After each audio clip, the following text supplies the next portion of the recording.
In other gaming news, because I feel like I've been called out as one of these people who say don't buy DLC, don't pre-order, don't do that shit, and I stand by that because in the latest news, Fallout 4 has announced a season pass for only $30. Now, the reason why I'm not upset about them announcing is many different reasons, and in the end, you might be able to say I'm a hypocrite or a double standard setter, and we'll find out at the end of this video. Why I'm not mad? Because they haven't even finalized what the fuck will even be in the DLC. The biggest problem I have with DLC is why I'm upset with EA and the Battle of Jigoku is they're treating that as it's DLC, quote unquote, but really it's promo for the movie. Why I'm upset with Destiny trying to sell you DLC the moment the game comes out is because the game sucked. The reason why I'm not upset at Call of Duty when they say, hey, map packs are coming, because it's map packs. Like, either you get them or you don't, and zombies is because that takes some time. I get it. The reason why I'm not upset when when certain games do DLC is because every game developer is different. And so you can't lump them in saying, well, people hold Activision games to a higher standard and they get pissed off when they want money. Because that's the way they're designed. They're designed to be shallow games most of the time, built all around getting DLC money. And Fallout games aren't designed like that. And so I can go on a bigger tangent, but that's just the Cliff Notes version of that. And the thing about Fallout 4 is it's going to have mod support and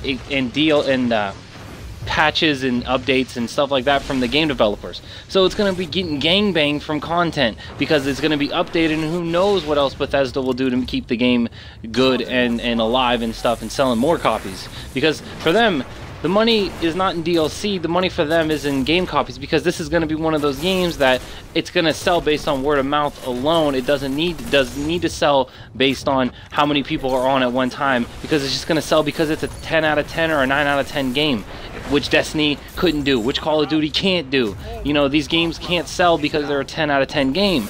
This game will. So it makes more sense to go, hey, we're gonna set the bar as where we're gonna make our bread and butter is because the game's worth it. And unlike Destiny, they're gonna say where we're gonna make our bread and butter is because one day it'll be worth it. That's the key. That's the key. Like that's what I can't stress enough. And it's also their track record. They make quality games, and so they get the benefit of the doubt. And so I think every developer you need to look at them when they say, hey, we're doing a Game of the Year edition, or hey, we're doing DLC, or hey, we're doing anything post just the game. You need to look at the developer's track record and see, hey, do I trust them with my money? Because in the end of the day, this notion that, hey, it's my money, how I spend it doesn't matter. It does. It affects the gaming market and community. So it does matter. So if you pour money into a shitty product, other game developers are gonna just like, fuck it, hey, if everybody bought COD, it's a shitty game, but fuck it, hey, let's just make more games like COD. Then it affects the market in the long term, because you get games like Battlefield Hardline. And so when I have friends who are like, I bought Battlefield Hardline and I bought all the DLC, and EA comes out, you know, months later when Battlefield Hardline's dead, and EA's like, but we sold a bunch of copies and we made our money and I make my salary still. You know whose fault that is that Hardline sucked? It's my friends who fucking bought the Hardline and the DLC. So that's the reason why, hey, that's why EA didn't start pimp smacking hoes to make better games. They were like, hey, our marketing team covered your ass because you made a shitty product, so meh, we still win. Who wants to go eat lobster? So that's the problem. So that's how the gaming industry works, is if they make a shitty product and they still make money off of it, they may not fucking make a better product. And so if the game developer makes great products, we shouldn't hold them to a different standard that we hold other shitty games to. So anyway, like I said, the key points are the price point. It's only $30. $30 isn't that much, especially in the DLC market. And they were saying it's a $40 value, Bethesda was, or more. And not to mention there's mods. So alone, this is, and then they say the way they looked at it is Fallout 4 worth $90 to you. And so, I mean, that's another way to look at it. So another key point is timing. They don't even know what the fuck the DLC is gonna be. And the game's coming out in like 2 months though. And so that means they haven't even like really sat down and are 100% sure what the DLC is gonna be. That doesn't tell me they're trying to get money. That's just telling me that, hey, we want to support this game because it's a good game, but we have no idea what we're doing.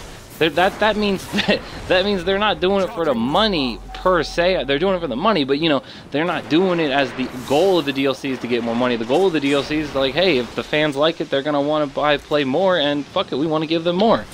And so, and then the minimum info, they didn't give out much info. So once again, that tells you they're not really sure, because they could strum up the marketing out the ass right now, like, oh, coming in Fallout 4 DLC, you get to use a giant dildo and this and that. But they didn't, so they're not hyping it up yet, and this is the key hype season right now for Fallout. So if Bethesda keeps playing it safe and they drop the DLCs, and the DLCs are a good bang for your buck, everybody's gonna be happy. So, and not only the content coming post-launch, it was another point I wanted to make. The mods are supported, Xbox and PlayStation 4 included. So there'll be plenty of content for you to do and play and have and do, and yeah. Meaning, if you didn't love Fallout 4, mods can keep you from hating the game. Unlike Destiny, where if you hated just the base game, you were fucked. There goes your money. But Fallout's mods will keep you maybe playing the game. And so that's important. And the content was weak and DLC focused, not free, was another point with Destiny and other games. Is if you don't like the base game, or you don't like this and this and this and that about the game, then you're fucked. But in a game like Fallout 4, maybe the mods and other stuff is a different way to play the game, and it'll keep you maybe from not hating or wanting to return the game and shit like that. I know Grand Theft Auto, if you you played the campaign and some people didn't love the campaign, the multiplayer offers so many different other things, and guess what? That's basically community mod support, because they make all the custom game modes and all that other shit. So, and Halo did the same thing. Maybe you weren't a big fan of competitive PvP, but guess what? You can go play custom game in Forge World, and it just adds another layer, which is free. And that's the key, is if you make a content game with a bunch of just shit that's either free or worth the value and shit like that, and then you want a little bit more money, as a consumer, if you give me something that's worth more than what I feel like I paid for, then I have no problem you going, hey, we need some more money. I guess not a big deal for me. I've said that with BioShock Infinite. I had absolutely no problem giving them money for DLC, because I bought BioShock Infinite on sale and I felt bad about it. I feel bad that I borrowed Portal 2. I never bought Portal 2, but I did buy the orange box because I wanted to play Portal 1, and I felt like I owed them money. That's the key. Is not everybody's like me, I get it, but a lot of consumers are like that, where they feel like they owe allegiance to a brand, and that allegiance to a brand sometimes work if the brand isn't a cunt, and that's the key, is being aware. And so there's a lot of keys and there's a lot of bullshit, but this is actually a good video. So leave your comment on your thoughts on the season pass. I don't see much negatives about it, because here's the key: if it was me and I was going to get Fallout 4, I wouldn't buy the season pass until I knew what was in it. But I don't blame them for saying generating some more hype and shit. So the key takeaway is, don't buy the season pass until you know what's actually fucking in it, and then nobody can lose, and then you don't blame them for saying, hey, we're going to support our game post-launch in multiple different ways. This has been Gangster7. Make it cheers.